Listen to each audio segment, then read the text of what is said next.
This is the spoilers video for the Hunger Games series. I have read all 3 books. Yes, I read all 3 books in 5 days. 5 days! You are probably here because you have read them too. If you haven't, shoo, go away, go read them. You're probably here because you've read them too. And you know what I mean when I say that these are such page turners that you just can't put them down. Most of what I'm going to talk about is probably going to be about Mockingjay, because that's the book that kind of made, I think, everyone go, what the hey happened? I know it sounds probably bad to say. I feel like I've been in a war because I'm just reading a book and I'm perfectly safe.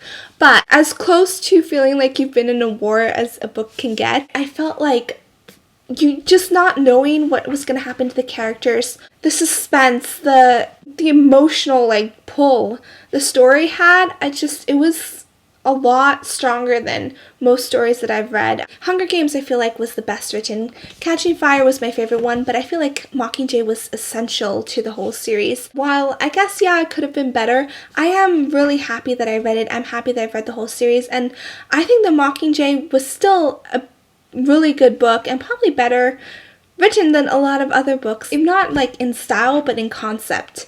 The only thing that I did feel like was that I didn't really know what was going on with Peeta. I couldn't imagine him, picture him as this demented guy. I needed more descriptions because I've gotten so used to seeing Peeta as being the calm, cool guy that for him to just kind of go berserk like that, I couldn't picture it. It was a good plot twist for that to happen. I just needed more details. And I think that Suzanne Collins probably was affected by the fact that her father was in the military. I think it was the Vietnam War, where she probably saw firsthand what a war can do to someone in combat situations in war. From what I've heard, it almost doesn't feel real. It's almost like they're watching a movie. It's almost like you can't feel emotion when so much is going on so quickly. It makes sense that Katniss would not be feeling a whole bunch of emotion at that moment.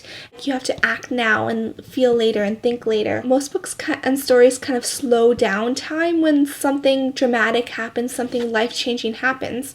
But in real life, time keeps on ticking. Finnick and Prim, their deaths were... Okay, I've heard reviews and other people have said this. Finnick, why did he have to die in such a... there wasn't any dramatic scene for that. And Prim, it just seemed like it was the war is almost over and she died. Honestly, I actually thought that Prim was going to die earlier in the story because Suzanne Collins didn't really describe her in the Hunger Games. And I was like, well, is she not describing her because she's going to die? But then when she started putting Prim more in the story in Mockingjay, I was thinking, okay, she's going to live. And I totally didn't see that coming. Granted, this is from Katniss's perspective, and Katniss went unconscious. So we kind of experienced it through her eyes. Her sister was there, and then she wasn't. And that's what happens with a bomb. That's what bombs do. And you kind of really felt that, which really isn't emotionally satisfying. You want something more triumphant to happen, either really bad or really good, but not just this pointless death. With Finnick's death, it just seemed so pointless. And it was pointless. I think that was the point. It was pointless. He died because he just didn't make it, was it up a ladder in time? And Finnick, yeah, he was a brave guy, but you don't know, how brave the other people who died would have been. I'm going on a tangent on this, but I think it's a really important concept, and I wonder if Suzanne Collins did that on purpose, because in a real war, sometimes the bravest people, they're just sleeping in a bunker and a bomb falls on them, and they're gone.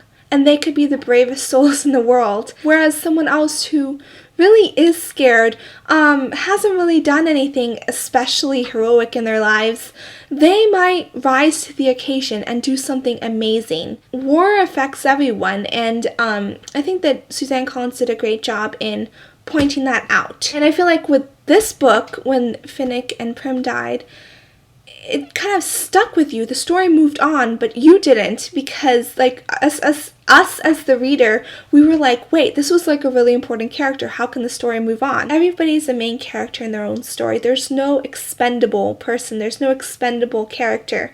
So, for example, those kids who died with Prim, the other medics, the girl in the yellow jacket that Katniss kept on staring at when the girl was gunned down. Yes, I know they're made up characters, but if there was a story or book on their lives, they would have been main characters in their own life and in the lives of those that they were close to. So we cared about Finnick and Prim because we knew them. Prim's death especially kind of shows how, I don't know, Gale's mentality, which might not even have been conscious, but Gale's choice to kind of use people or allow people to die as a means to an end doesn't work, because it doesn't really matter if it's like innocent kids on that side of the line or this side of the line. It's always tragic. Another thing is the whole Peeta Gale thing. I think that it's good that it wasn't, the whole point wasn't to make the choice difficult for Katniss. It was just part of the story. It's the compatibility. Just because two people don't end up with each other doesn't mean that one of them is a horrible person. Because in real life, like, that doesn't mean that at all. But another thing is that I do personally think that Peeta was a better person because he wasn't willing to sacrifice one person's life for another's. He's always trying to do the right thing, and he's always caring, and that just really strikes a chord with me. I feel like Peeta was more unique. In that, yes, he did go psycho, and I think it was a good thing that they did throw that in there because he seemed almost too perfect. But one thing to notice is that he, like, even with all the torture and like the hard stuff that he went through, he didn't give up who he was. Even when he was totally like hijacked, his mind was hijacked, he didn't give up his desire to do the right thing. While obviously he didn't do the right thing by trying to strangle Katniss, that's not a good thing. But he thought that she was a mutt. Like, he didn't think that she was human, which was quite insulting to her. But it does speak to his character. After all the torture that I'm sure he had been through, he, like, was willing to risk his life and his sanity to save Katniss in District 13. And it was only after they convinced him that she wasn't even human that he actually attacked her. And I think that's really important. Like, he was always trying to do the right thing. He didn't play, like, a math game in his head. This person's life is more important than that person's life. Like, he wasn't playing a math game in his head with people. He was delusional and dangerous, but he was still kind of, I guess, had a pure heart. And that, I think, played a really important role in why I like Peeta. Does that make sense? Whereas Gale, I feel like you could find a lot of people like Gale who are good guys, but they become driven by revenge. What he did, creating those bombs, drawing kids towards bombs, that is not okay no matter what side you're on. Whether he knew that it was going to be put to use where Prim was going to be is not the point. He looked at the ends and he justified the means, whereas no person's life is expendable. Does that make sense? I feel like he probably knew that sacrificing innocent people, innocent children, in order to win a war wasn't the right thing to do. And while he wasn't like a horrible guy, that's kind of the way that people end up doing bad things, just a little bit at a time and kind of letting go of a little bit by little bit of who they are. And I don't feel like he did the right thing by creating those bombs, by treating people like animals and being willing to risk people's lives and kill people as a means to an end, regardless of how good he first saw that end to be. I know these are just characters, but I think that just like the reasoning, the moral reasoning was a big part of the story, and I think it's important to make that distinction. And another thing that I feel like was important was that the song that she sang to her kids was not the Hanging Tree song. It was a song that she sang to Rue. And that was so incredibly impacting. And honestly, I think I skipped through Rue's Lullaby in the Hunger Games when I initially read it because I was so like plot driven and I wanted to know what happened that I think I kind of missed it. And it took me a while to actually figure out where that song had come from. I was like, oh, that's a nice song, but I didn't realize where it had come from until a little while later. But I thought it was so neat that it was that song that she sung to her kids instead of the Hanging Tree song, because that song was like life affirming. There are lots of versions of Rue's Lullaby on YouTube, but I found one version that it really is just like so powerful and so kind of meaningful and sad and hopeful at the same time, that it just made me see the whole song like differently, because I initially was just like, okay, it's a song, it rhymes, it's kind of poetic. I'll put a link in the down bar to the song. It's Rue's Lullaby, and there's also a download link that you can download it for free, which is neat. I loved the ending. Some people said that it was very like sappy, and other people said that it wasn't happy enough. I feel like it kind of showed the effects of the situations they were in, but there was still the happy ending that I kind of wanted. I wanted to kind of know that Katniss was going to be okay with Peeta, and I'm happy that I got to see that. Oh my goodness, I like the ending where it talks about how what she needed was like Peeta, a dandelion in the spring, someone who would kind of like show her life, that she had enough fire within herself.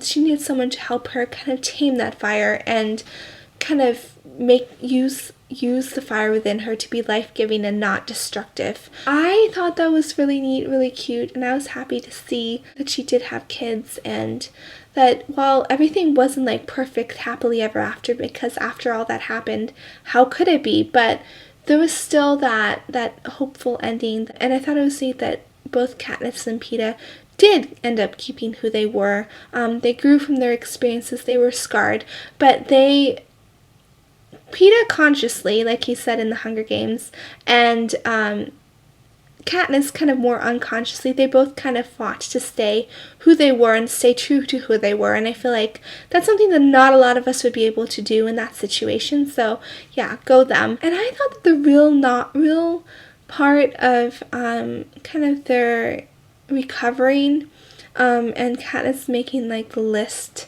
of all the good things that people have done, I found that to be really interesting and creative on Suzanne Collins' part, them making the book of all the tributes and all the people who had passed away so that they wouldn't be forgotten.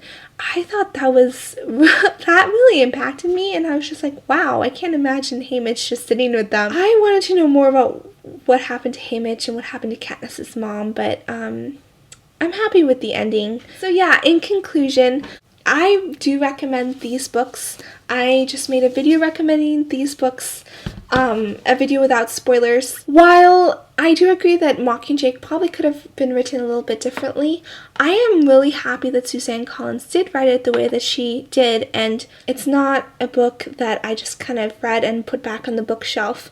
Obviously, I'm making this review, so it's something that really did kind of stick with me and made me think, and I really appreciate that, because I feel like not a lot of books do that or surprise you in the way that The Hunger Games has. So it is one of my favorite series, if not my favorite one. I feel like it did a good job with the character development. The characters had distinctive voices. They developed over time. We got to see them develop, experience them develop. The whole story was an experience. I look forward to watching the movies. I do hope that they don't highlight the violence too much, just because I know that some people will watch it just to see the violence, and if you watch it just to see the violence, you kind of become like a capital person, even though they're not real people dying in the movie. The movie that I really want to see is the Mockingjay movie, because this is actually the book that I kind of felt like I couldn't see the story as much as I just kind of knew it. Go watch the Hunger Games movie so that they make the next one, and Catching Fire movie so that they actually get to Mockingjay. So yeah, that's all for now. I hope you enjoyed this review,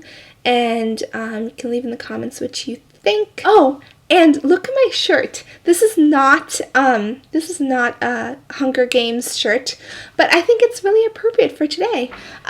There's the dove, which could be kind of like a mockingjay. It kind of has a similar symbol for peace and hope. It has more symbolism than that, but so yeah, I have a dove, and then underneath it is a peace sign. So my shirt is a dove and a peace sign. So yeah,